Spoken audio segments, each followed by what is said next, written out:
اللهم صل وسلم وبارك على سيدنا محمد وعلى آله وأصحابه أجمعين. تعالوا النهاردة علشان نعمل فطار النهاردة. طبعا زي ما انتوا عارفين، كل سنة وانتوا طيبين وتقعد عليكم الأيام بخير يا رب. انتوا عارفين ان خلاص عيد الأضحى على الأبواب، فطبعا الأيام دي بنصومها، ودي أيام ذي الحجة. كل سنة وانتوا طيبين وتقعد عليكم الأيام بخير يا رب. تعالوا النهاردة علشان نجهز الفطار.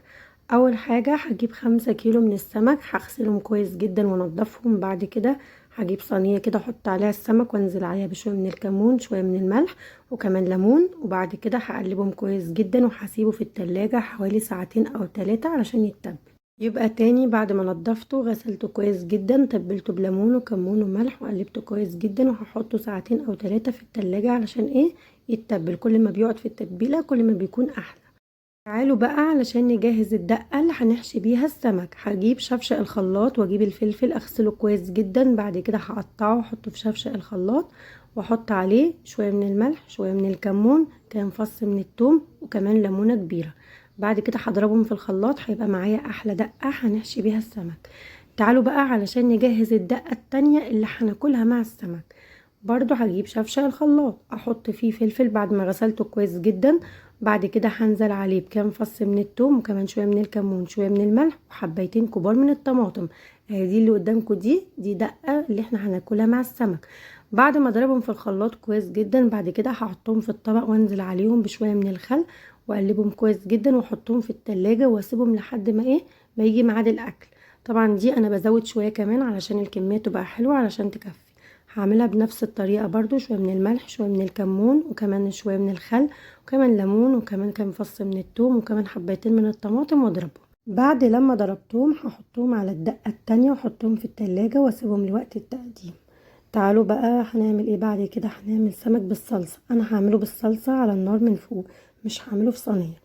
هجيب حلة واحط فيها شوية من الزيت. اول ما يسخنوا معايا بكون هرسة كام فص من الثوم وانزل بيهم. اول ما يتشوحوا كده ويتبلوا ويصفروا معايا بنزل عليهم بطماطم مضروبة في الخلاط.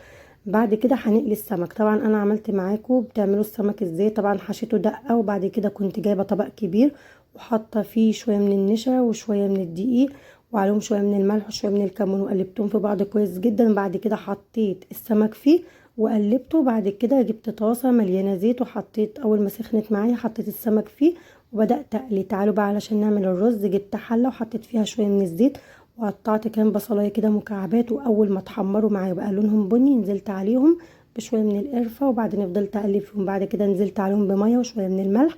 اول ما غلوا معايا سقطت الرز فيهم، وبعد كده اول ما يشرب ميته بهدي عليه. طبعا بوريكم وانا بقلي في السمك. ودلوقتي الصلصه اتسبكت. بعد ما اتسبكت حطيت عليها شويه من الميه، شويه من الكمون، شويه من الملح، وبعد كده نزلت عليها. بعد ما غلت نزلت عليها بالسمك، خد غلوتين 3 كده ورحت طافية عليه. طلع معايا احلى سمك بالصلصة، طعمه خطير لا يقاوم. بصوا الجمال، الجمال عدى الكلام. احلى سمك بالصلصة، وكمان سمك مقلي، وكمان دقة، وكمان عملت سلطة، وكمان عملت رز صيادية. طعمه خطير لا يقاوم.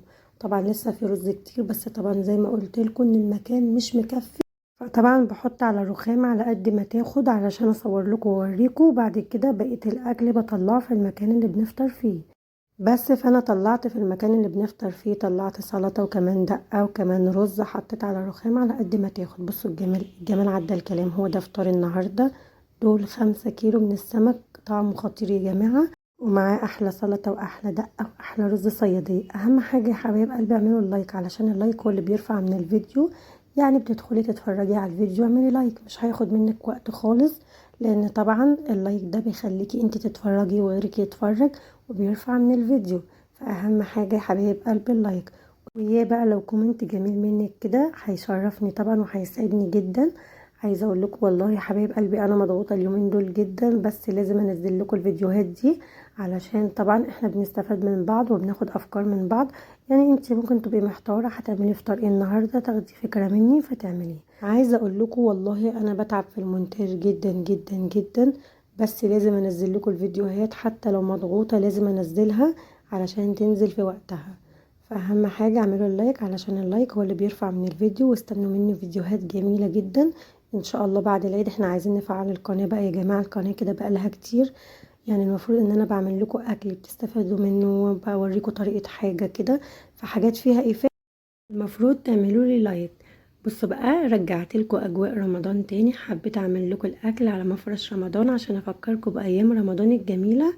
زي ما انتم شايفين اهو. كل سنه وانتم طيبين وتعود عليكم الايام بخير يا رب. رجعت لكم اجواء رمضان تاني وعملت ده كركديه وكمان جبنه بوزه. يا رب يكون فيديو النهارده عجبكم. ما تنسوش تعملوا لايك للقناه وسبسكرايب للقناه عشان يوصل لكم كل جديد. بحبكم يا احلى ناس في الدنيا. مع السلامه يا حبايب قلبي، وزي ما قلنا اهم حاجه اللايك.